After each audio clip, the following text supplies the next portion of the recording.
What if your business's most critical emails suddenly vanished into a digital black hole, labeled as phishing by the very system meant to protect you? Over 345 million people rely on Microsoft 365 for their business email. And right now, on millions of those accounts, Exchange Online's anti-phishing system is quietly quarantining legitimate business communications. Invoices, client proposals, purchase orders, all blocked. Not because they're dangerous, but because Microsoft's machine learning model can't tell the difference between a threat and your Tuesday morning workflow. This isn't a glitch that got fixed overnight. This is a pattern that's been repeating for years. And what happened in February 2026 revealed just how broken the system really is. On February 5th, 2026, businesses worldwide woke up to find their email systems in chaos. The culprit was incident EX1227432, a new URL detection rule in Exchange Online that started flagging safe, legitimate URLs as phishing threats and automatically quarantining the associated emails. Microsoft classified it as an incident affecting both inbound and outbound mail flow. Organizations reported that critical business communications were simply vanishing into quarantine. A Dropbox link to a client presentation? Quarantined. An invoice with a payment portal URL? Blocked. An automated notification from a trusted vendor? Gone. Microsoft's official explanation was straightforward. The company had deployed a new anti-spam rule designed to detect malicious URLs and stop sophisticated phishing attacks. In their words, some users' legitimate email messages were being marked as phishing and quarantined due to URLs being incorrectly flagged. The system was supposed to protect against ever-evolving phishing criteria that identifies suspicious emails. Instead, it created what security professionals call false positives on a massive scale. Here's how Exchange Online protection is supposed to work. Microsoft uses machine learning models trained on vast data sets of known phishing samples. When an email arrives, the system analyzes everything from sender authentication protocols like SPF, DKIM, and DMARC to the actual content of the message. It looks for URL patterns that mimic phishing tactics, shorten links that could hide malicious destinations, and domain reputation signals that might indicate a new or suspicious sender. The system assigns a confidence level to each detection. High confidence phishing gets quarantined immediately. Lower confidence threats might go to the junk folder or get delivered with warnings. The problem is that these systems don't just look at individual red flags.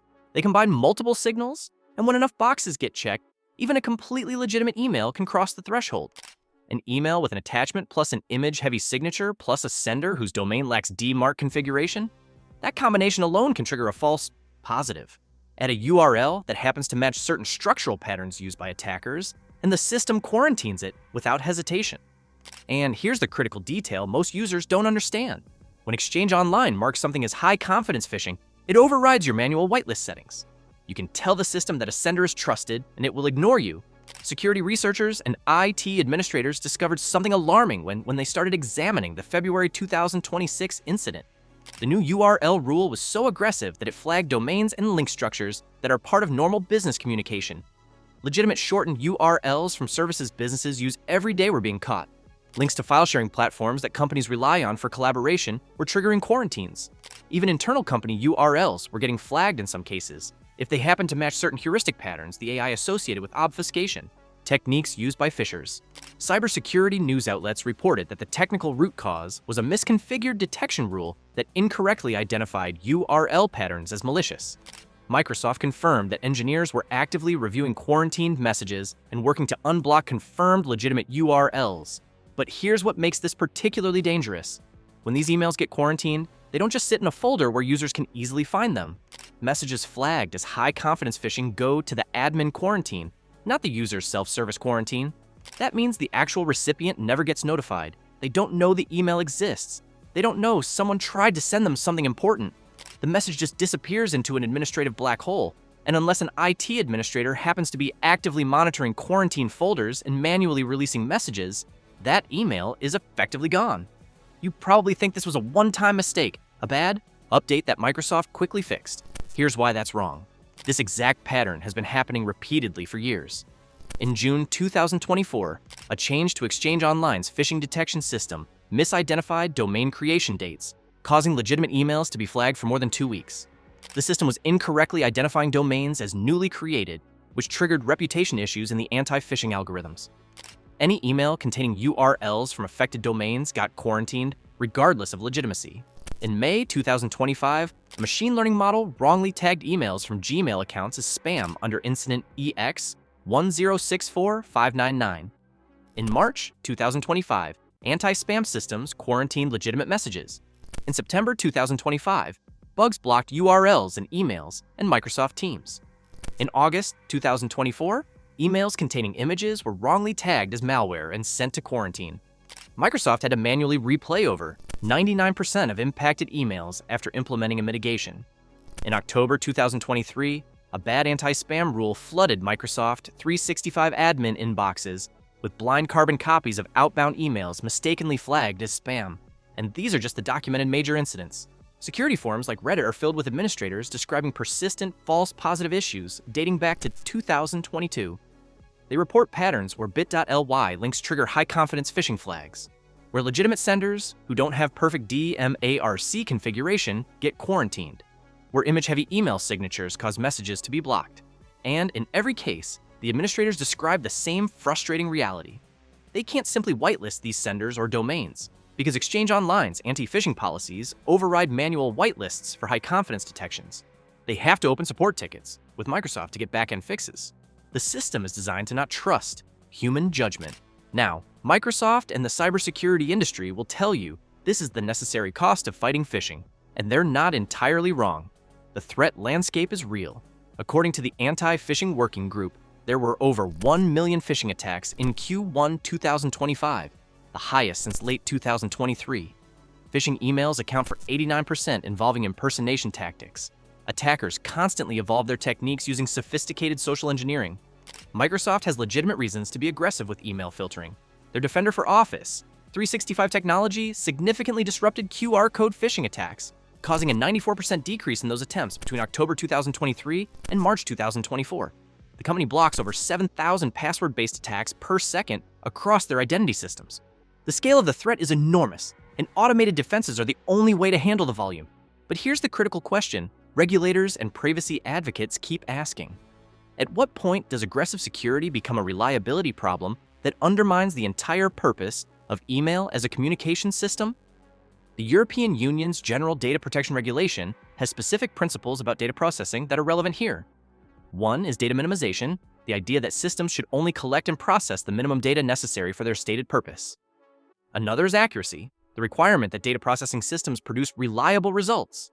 When an email system is systematically quarantining legitimate business communications, preventing recipients from even knowing those messages exist, and overriding manual trust decisions made by administrators, it raises questions about whether the system is functioning as intended or has crossed into malfunction territory. Privacy advocates point out that these false positives create cascading harms. When a high-confidence phishing flag is applied incorrectly, sender domain reputation gets damaged, affecting future deliverability. Recipients miss time-sensitive communications, business processes break. And because quarantine happens silently, there's no transparency. Users don't know their communication channel has been compromised by their own security system. Imagine a domestic violence survivor receiving communications about housing assistance or legal services. If those emails get quarantined and never delivered, the consequences aren't just inconvenient, they're potentially life-threatening. The sender thinks the message was delivered, the recipient never knows it was sent, the critical window for assistance closes. Consider a journalist working with a confidential source. Emails containing encrypted file links get flagged. Because URLs match patterns Exchange Online associates with phishing, the messages disappear. The source thinks they've been ignored. The story dies. Or imagine a medical practice where test results get sent through a secure portal. Exchange Online flags it because the domain is relatively new and the URL structure matches a suspicious pattern. The patient never receives the notification. They miss a follow-up appointment. A treatable condition progresses unnecessarily. And these aren't fabricated horror stories. These are realistic scenarios based on the documented categories of content that get caught in Exchange Online's false positive net. Healthcare information protected under regulations like HIPAA. Financial data subject to various compliance requirements. Legal communications protected by attorney-client privilege. Trade secrets and proprietary business information. All of it potentially vulnerable to silent quarantine. So what has Microsoft done in response to years of repeated false positive incidents? The company has made incremental changes. After the June 2024 incident, they deployed what they called a long-term fix focused on repairing detection issues and releasing quarantined emails. In February 2026, they stated that engineers were actively reviewing quarantined messages and unblocking confirmed legitimate URLs. They advise administrators to use submission tools to report false positives, which supposedly helps train the machine learning filters to avoid similar mistakes in the future. But here's what security professionals and system administrators report is still broken. The filters still fail to distinguish between sophisticated phishing attempts and legitimate emails that happen to share certain characteristics with threats. The system still allows only weak fallback security in some configurations, and critically, high-confidence phishing detections still override manual trust decisions. Your organization can explicitly whitelist a sender or domain, and if Exchange Online decides with high confidence that a message is phishing, it will quarantine it anyway. The manual review process Microsoft relies on to fix these incident scales poorly. Each legitimate message caught in quarantine requires human verification. When you're talking about incidents affecting potentially hundreds of thousands of emails across thousands of organizations worldwide, manual review becomes a bottleneck that can take days or weeks to clear. And during that time, business communications are blocked, deals fall through, critical information doesn't reach its intended recipients, and trust in the entire email system erodes. Microsoft has not provided specific numbers on how many organizations or messages are affected by these incidents. They haven't disclosed the total volume of false positives their system generates during normal operation outside of these major incidents. They haven't published data on how often high-confidence phishing flags override administrator trust decisions and later turn out to be false positives. The lack of transparency makes it difficult for organizations to make informed decisions about whether Exchange Online's security posture matches their risk tolerance and operational needs. Here's what you can actually do if you're using Exchange Online. First, if you're an administrator, check your quarantine folders frequently. Don't assume the automated systems are making correct decisions. Set up a regular schedule to review admin quarantine, not just the user-accessible quarantine, because that's where high-confidence phishing detections end up. Second, use the submission tools within the quarantine portal to report false positives to Microsoft. This supposedly feeds data back into their machine learning models to improve future accuracy. Whether it actually prevents similar false positives in practice is debatable based on the recurring pattern of incidents, but it's the official mechanism Microsoft provides. Third, be extremely careful about creating broad exclusions or bypass rules. It's tempting to just whitelist everything from known partners or turn down the sensitivity of phishing detection. But administrators report that high-confidence phishing rules often ignore these overrides anyway, and loosening security too much creates actual vulnerability to real phishing attacks. You're caught between being too permissive and too restrictive, with no middle ground that reliably works. Fourth, and this is critical, establish backup communication channels for truly critical communications. If something absolutely must reach its recipient, email through Exchange Online should not be your only delivery method. Have phone numbers, have alternative secure messaging systems, have documented procedures for what to do when important emails mysteriously don't arrive. Because based on the pattern of incidents over the past several years, it's not a question of if another false positive surge will happen, it's a question of when. For individual users who receive email through Exchange Online but don't control the system configuration, your options are more limited. You can request that your IT department check admin quarantine if you suspect a message should have arrived, but didn't. You can ask senders to use alternative methods for critical communications. But fundamentally, you're at the mercy of decisions made by both your organization's IT team and Microsoft's automated systems. The core problem here isn't that Microsoft is trying to protect users from phishing. The problem is that the balance between security and reliability has tipped so far toward aggressive automated filtering that the system regularly fails at its basic function of delivering legitimate communications. And because high-confidence detections override human judgment, there's no easy way to correct course when the automation gets it wrong. Your email system doesn't just work for you anymore. It works for Microsoft's security algorithms, which prioritize minimizing false negatives, letting real phishing through, even at the cost of massive false positives that block legitimate business communications. That's a trade-off that might make sense for Microsoft's liability and reputation. It's less clear that it makes sense for the millions of organizations and individuals who depend on email to function reliably. If you found this information valuable, hit the like button.